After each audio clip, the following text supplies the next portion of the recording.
Hello everyone, आप सभी का स्वागत है क्रिस्टल ऑल की इस ऑनलाइन लर्निंग प्लेटफॉर्म पे। आज हम बात करने वाले हैं सीयूईटी के हिंदी भाषा के ऊपर।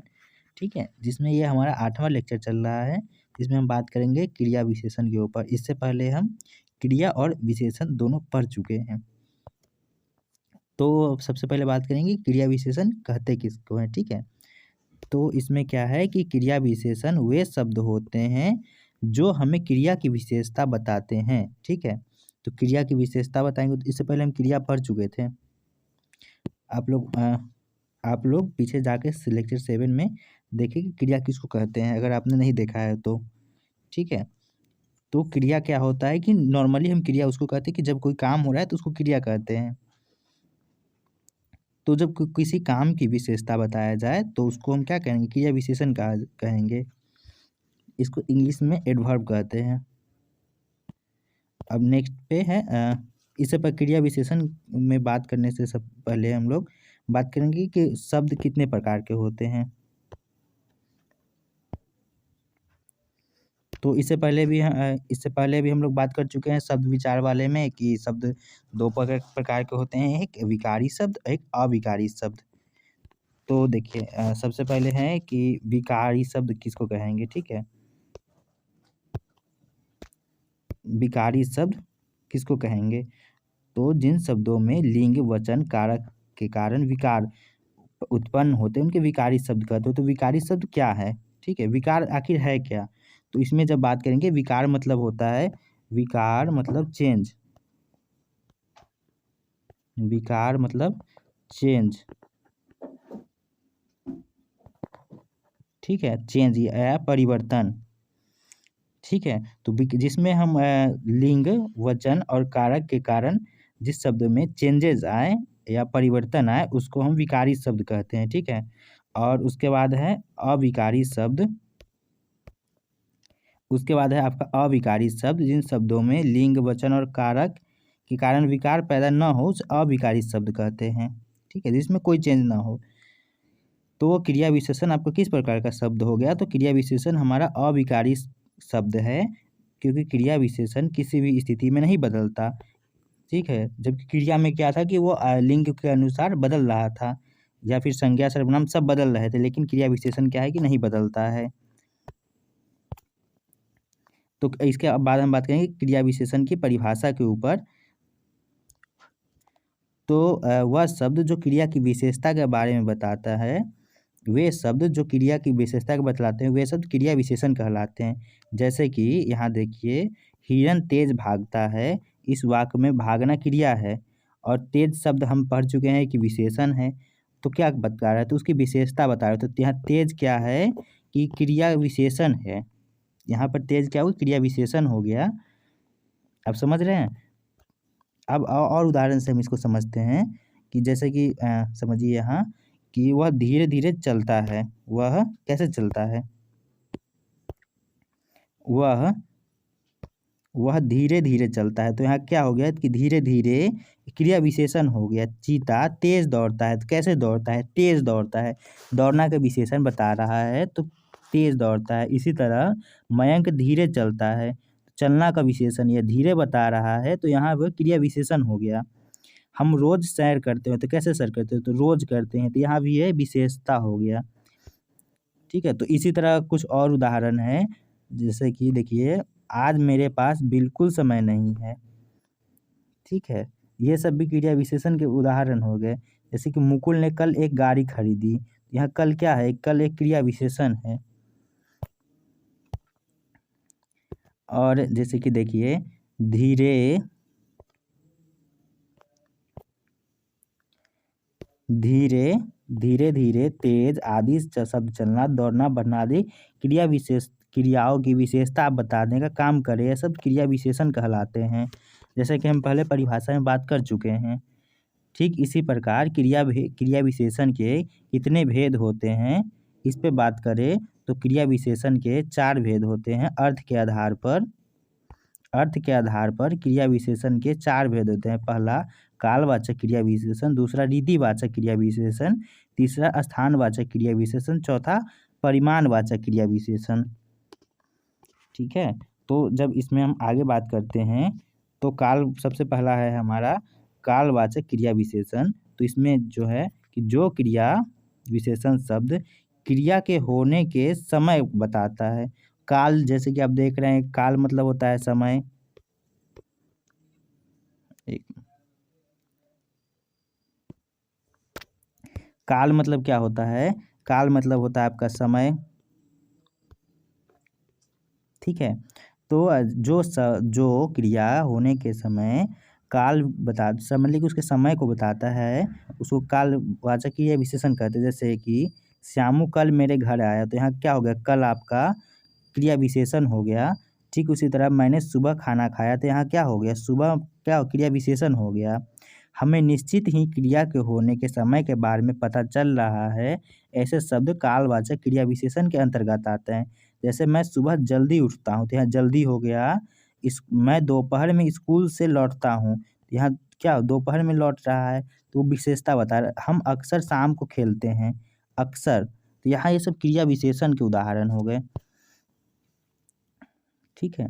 जैसे कि क्रिया शब्द आना, खाना, होना, उठना, लौटना आदि के होने के समय के बारे में कल, सुबह, शाम, दोपहर आदि शब्द बता रहे हैं। यह शब्द क्या है? यहाँ कालवाचक क्रिया विशेषण के अंतर्गत आए, मतलब कि ये उसके टाइम को बता रहे हैं, किस टाइम पे वो क्या हो रहा है उसका। दूसरा है रीतिवाचक क्रिया विशेषण। ठीक है। इसमें क्या है कि ऐसे क्रिया विशेषण शब्द किसी प्रक्रिया के विधि या तरीके के बारे में बताते हैं, वह शब्द रीतिवाचक क्रिया विशेषण कहते हैं। सबसे पहले हम समझें कि रीति मतलब क्या होता है। तो पहले रीति जो पहले से चली आ रही है, या कोई विधि है उसकी, ठीक है, जो मतलब कि हम पहले से जान रहे हैं वो। जैसे कि वह फटाफट बोलता है, तो वो उसकी रीति है, उसकी प्रवृत्ति है। रीति से समझिए कि प्रवृत्ति, ठीक है, क्या उसके लक्षण है। ठीक है, तो वो फटाफट बोलता है, तो उसके बोलने का क्या लक्षण है कि वो फटाफट बोलता है। ठीक है। सानिध्य, जयदीप अच्छी तरह से काम करता है, वो उसकी रीति को बता रहा है, उसकी प्रवृत्ति को बता रहा है कि वो कैसे काम करता है, तो वह अच्छे से काम करता है। ठीक है। जबकि वही पुनीत ध्यानपूर्वक पढ़ाई करता है, तो पुनीत की प्रवृत्ति बता रहा है कि पुनीत कैसे पढ़ाई करता है, तो पुनीत ध्यान से पढ़ाई करता है। अब इसी में आगे बात करें तो यहाँ देखने से पता चलता है कि ध्यान से, फटाफट, गलत, हमेशा, सच आदि जो है धीरे-धीरे, चलना, बोलना आदि क्रियाओं की विशेषता बता रहे हैं। यह सब रीतिवाचक क्रिया विशेषण के अंतर्गत आएँगे। अब इसी में हम तीसरा टॉपिक के ऊपर बात करें तो स्थानवाचक क्रिया विशेषण है। तो ऐसे अभिकारी शब्द जो क्रियाओं के होने के स्थान का बोध कराते हैं, वे शब्द स्थानवाचक क्रिया विशेषण कहलाते हैं। जैसे तुम अंदर जाकर बैठो, तो यहाँ अंदर क्या है कि अंदर स्थान बता रहा है। मैं बाहर खेलता हूँ, कहाँ खेलता हूँ, तो बाहर वो स्थान बता रहा है। हम छत पर सोते हैं, तो ये क्या है, यहाँ छत पे बताया जा रहा है कि स्थान बताया जा रहा है। ठीक है। नेक्स्ट इसी में हम देख रहे हैं कि अंदर, बाहर, छत पर, पेड़ पर, दूर मैदान में, दाहिने आदि शब्द हमें बैठना, खेलना, सोना, गिरना आदि के होने का स्थान का बोध करा रहे हैं। जब कोई शब्द किसी के होने का बोध कराता है तो ऐसे स्थानवाचक क्रिया विशेषण के अंतर्गत आते हैं। ऐसे शब्द स्थानवाचक क्रिया विशेषण के अंतर्गत आते हैं।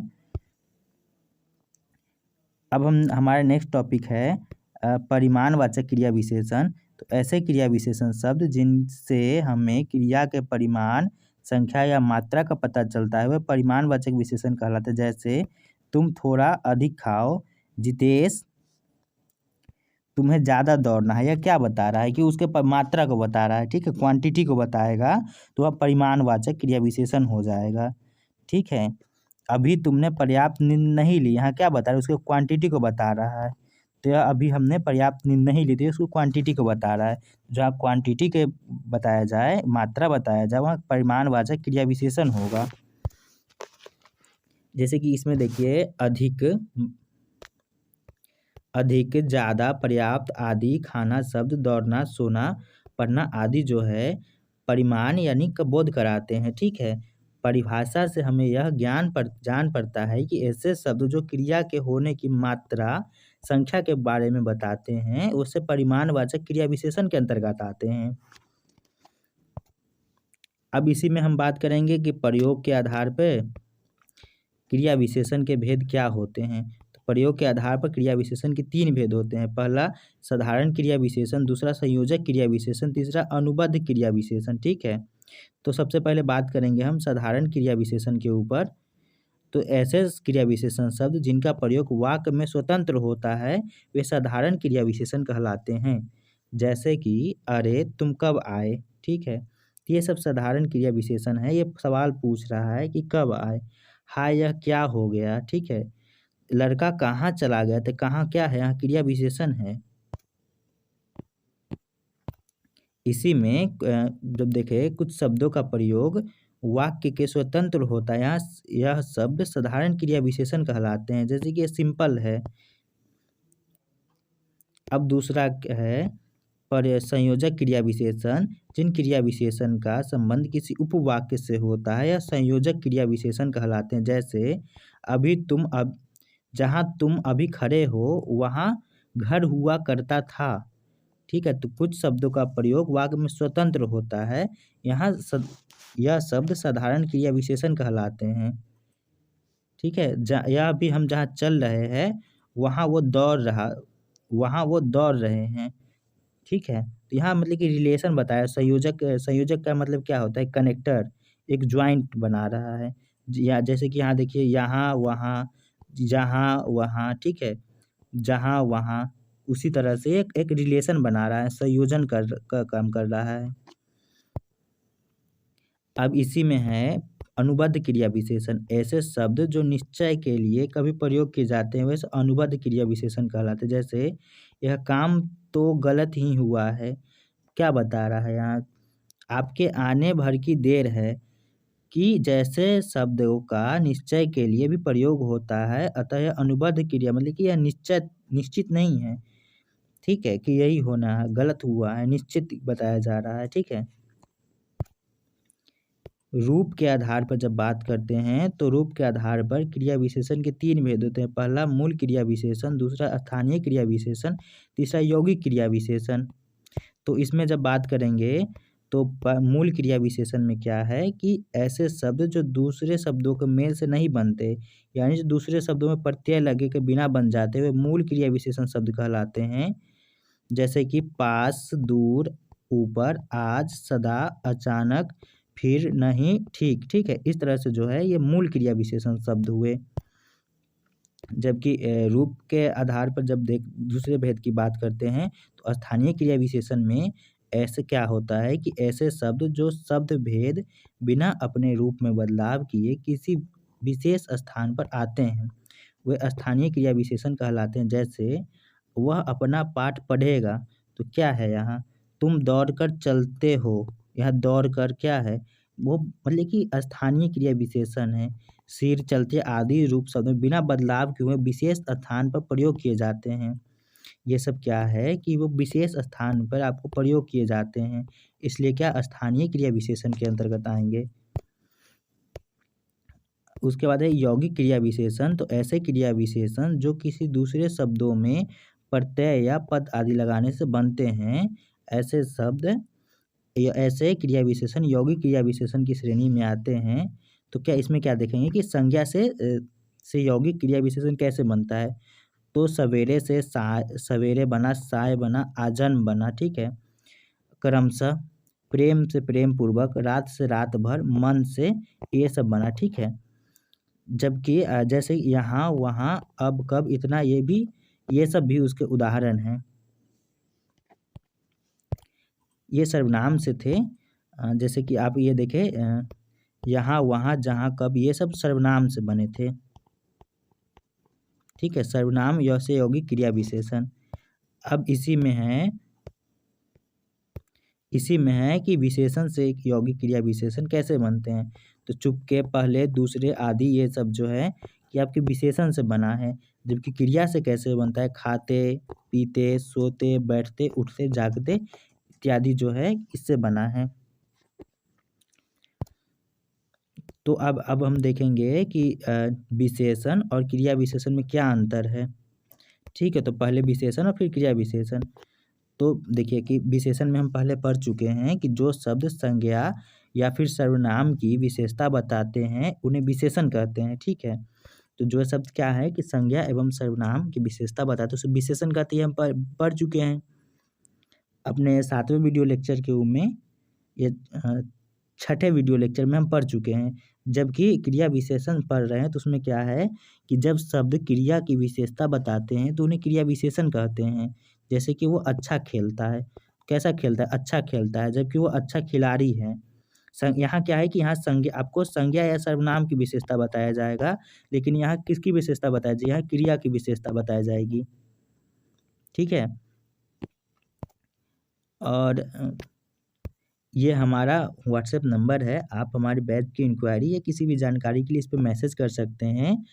और ये हमारा टेलीग्राम आईडी है जिस पे क्रिस्टल ऑल इंडियन के नाम से ये चैनल है, इस पे आप ज्वाइन करेंगे तो आपको वहाँ डेली अपडेट और क्विज के साथ साथ कंटेंट भी मिलता है। बाकी आप हमारी यूट्यूब चैनल को सब्सक्राइब कर लें और बेल आइकन को दबा लें, जिससे आपको रेगुलर अपडेट मिलता रहे। हमारे पास बहुत सारे वीडियो लेक्चर आते रहते हैं CUT के रिलेटेड, तो आपको वहाँ से अपडेट मिल जाएगा।